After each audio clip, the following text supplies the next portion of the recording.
Hey guys, welcome back. How are you? I hope you are good and doing well. So, in the last lecture, we worked on the Rails 8 authentication and we generated the session controller and we created a user from the console and we logged it into the system using the sessions form. Okay, but there is some restriction that every time or in the real world application, we cannot create users from the console and that log into the system.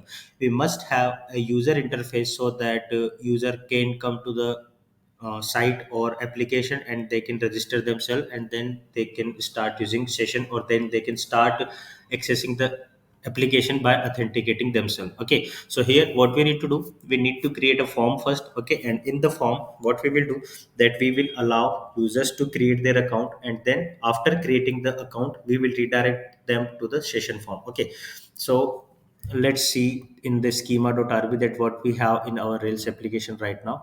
So in the schema you see that in the users model we just have the email address and the password field right now. Okay, but what we need to do, we need to add few more attributes like first name and last name. Okay, so let's generate a new migration. Okay, so here what you can do, Rails g migration, add fields to users. Okay, so here we can add, let's say, first name,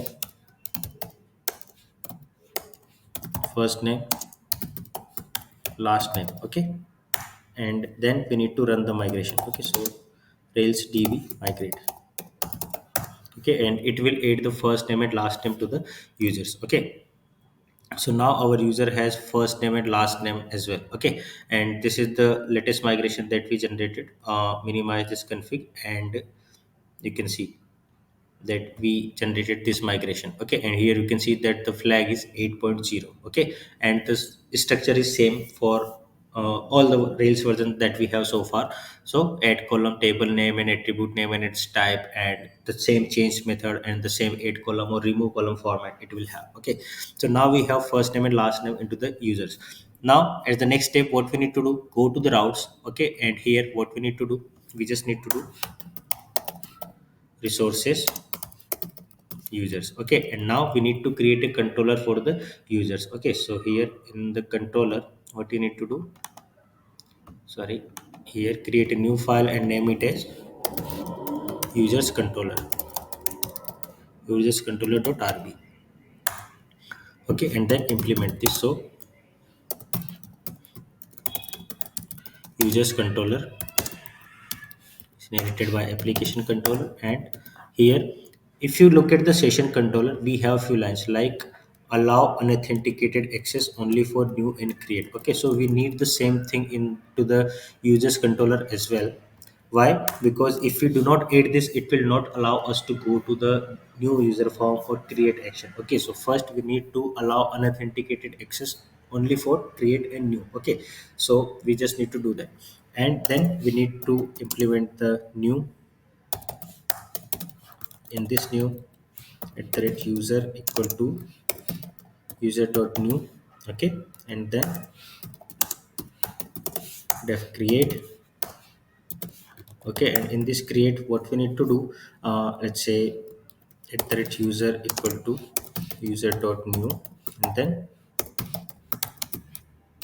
user params. Okay, and here what we need to do, we need to permit user params. Okay, so private. Okay, then param def user params, and here let's say params dot require, and then user permit all params, for example, right now. Okay, and here if at the rate user dot save else something else. Okay, and then here what we can do, render new, and then status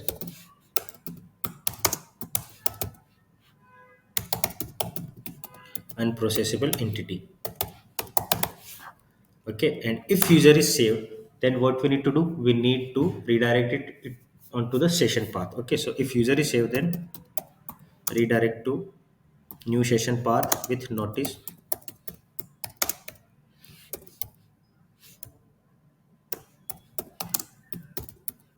your account has been created. Now you can log into the system.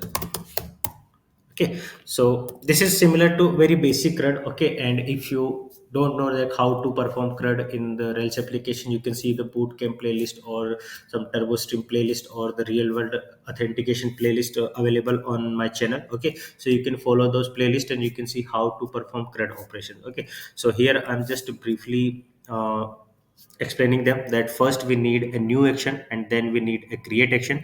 And we can get this because we defined the resources users into the routes file. Okay, so you first have to do resources users into the routes and then create a users controller, and then you can see you can implement first. This is necessary, okay, because without this you will not be able to access the new user form. Okay, and then create a new action that you can implement. If user is saved, then redirect to the new session path with some message that your account has been created. Now you can log into the system. If it is not saved or is there any error, you can see that status unprocessable entity. Okay, and this is the method to permit all the perms into the users. Okay, so save this users controller now. Okay, and now in the model, go to the user model, and here what you need to do, let's say def name, sorry, here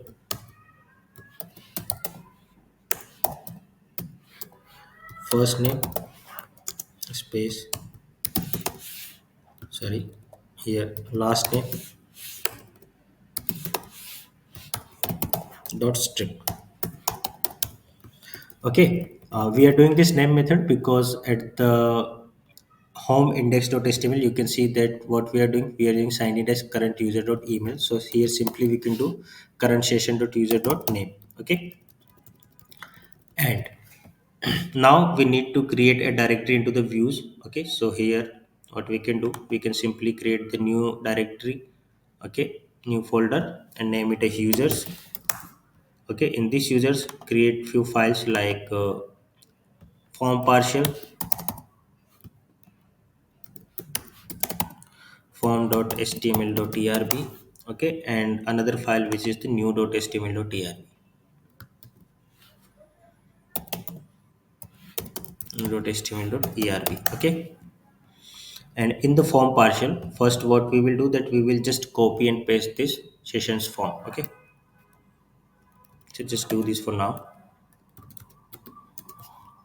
Copy this and paste it into the form partial, and here form with, you need to remove this, and here what you would need to do, model and @user.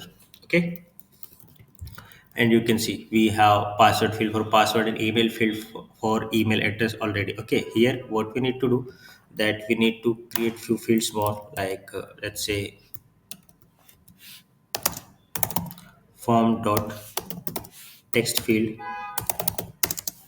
and it is for first name, and let's add a placeholder, enter your first name.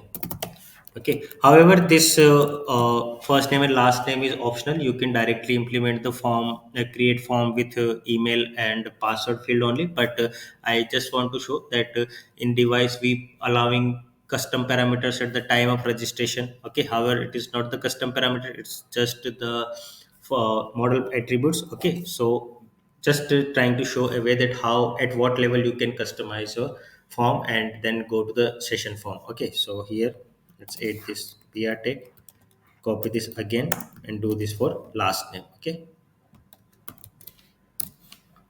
so last name, and then here last name as well. Okay, and in the new.html what you need to do, that just render this form,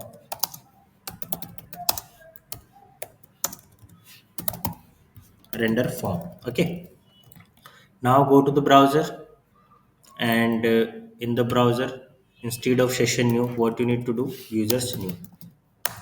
Okay, when you do users new, you can see enter your email address, enter your last name, enter your first name, last name, and enter your password. Okay, so here let's make it let's say test at the rate gmail.com. Okay, and then let's say test user, first name is test, last name is user, and provide some password. Okay, and now when you click on sign in, okay, you can change the button text as well. For example, in the form partial, what you can do, let's say create account or register.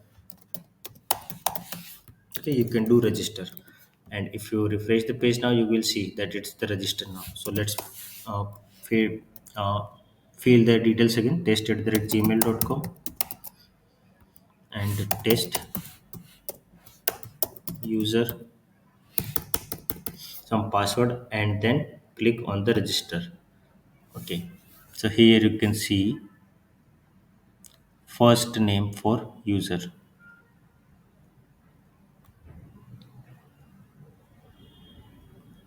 So maybe this is because we did not restarted the server. So let's restart the server, because this we are registering that for the authentication purpose. Now if you refresh the page, okay, and provide the details again, it's a test user, and when you submit the form now, you will see that it is showing you the flash message, that is your account has been created. Now you can log in into the system. Okay, so in the logs you can see that a new user account has been created. So insert into users, email address, password digest, first name, last name. Okay, so a new user has been created. Now let's try to sign in with the user that we created, which is test@gmail.com. So provide the email address here, and then fill in the password. Okay, when you click on sign in, here you can see that we see this message that signed in as test user. Okay, and we have this logout button as well. Okay, when you click on logout, it will again destroy the user session. Okay, and now let's try to create a fresh user again. Users new, let's say employee at the rate example.com. Okay, and then let's say employee example, and then password. Okay, and make some space into the terminal. Then you click on register, a new user has been created, and you can see, even though in the while submitting the form we mentioned email like capital employee, I mean capital E for the employee, so capital employee at that example.com, but here you can see it is still storing that email as the all lowercase letter, and this is because of the line that we have in the user model, which is this normalizes email address. So it is whatever will you, or whatever case you will provide in your email as a param, it will first convert it to down case, all the characters, and then it will store it into the database. Okay, so now let's try to log in with that. So employee at the rate example.com. Okay, and then provide the password. You can see that this new user has been logged into the system, that is signed in as employee example. Okay, so this is how you can create your users. Okay, and you can provide custom attribute as well. And make sure that the mistake that we see right now, what was that when we add new attribute into the system, you must start your real server. Okay, must start a real server when you add a new attribute to the user. Okay, because it is the new rails 8 authentication mechanism, and it will not consider the new attributes added for that process when if you do not start the server. Okay, so just try to follow this process, and you can implement your registration forms in that way. Okay, however, one more thing, that we have very plain and very raw HTML stuff right now. If you wish, you can add CSS bundling gem to get the better bootstrap styles here. And I will show you in the next lecture that how to add that in a Rails 8 application. Okay, so I hope you like that. Follow this lecture and create your own registration forms for your resources that you want to authenticate. And we will meet into the next lecture. Till then, Tata, goodbye, take care, stay safe.